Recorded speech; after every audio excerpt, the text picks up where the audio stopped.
What if I told you some of the greatest anime ever made lost millions? I'm talking about shows that cost millions, with fans begging for more, that somehow lost it all.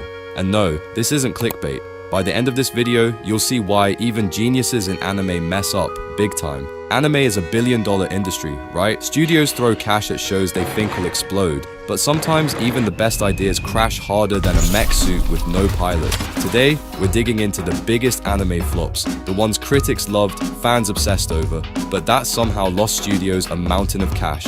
And trust me, the reasons they failed, they're wild. So why do wonderful shows fail? It's not just about bad writing or ugly art. Nope.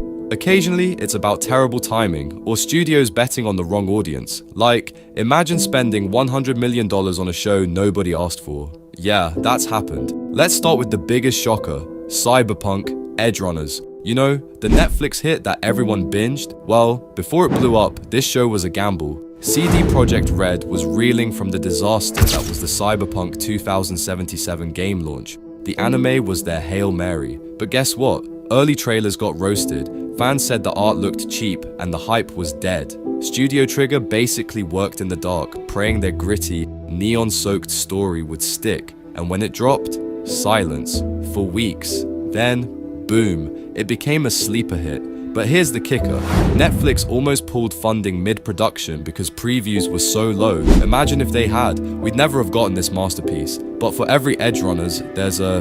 Let's rewind to 1998, Cowboy Bebop drops. The music? God tier. The characters? Iconic. The vibe? Unmatched. But in Japan, it bombed.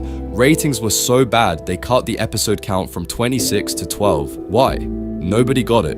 The mix of jazz, westerns, and existential drama was too ahead of its time. Plus, TV networks shoved it into a kid-friendly time slot. Imagine parents flipping to Spike Spiegel, chain-smoking, and shooting mobsters during Saturday morning cartoons. Studio Sunrise lost a fortune until it hit the West. Suddenly, DVDs flew off shelves and Adult Swim made it a cult hit. But by then, the damage was done. The team broke up and the creator didn't make another show for years. Next up, the big O-Giant robots, film noir mystery, and a plot so complex, fans still debate it. Critics called it Batman meets Evangelion. But in 1999, Japan said, nope. Why? It was too cerebral. Kids wanted flashy robot fights, not philosophical debates about memory and identity. The studio spent millions on slick animation and a Hollywood-style soundtrack, only to cancel it after 13 episodes. But then, a miracle. Cartoon Network aired it in the US, and American fans demanded a season 2. The studio rushed to make more, but the budget was slashed. The finale? Rushed, confusing, and the franchise died again. But the king of flops? Pluto, the 2023 adaptation of Naoki Urasawa's manga. Budget $100 million.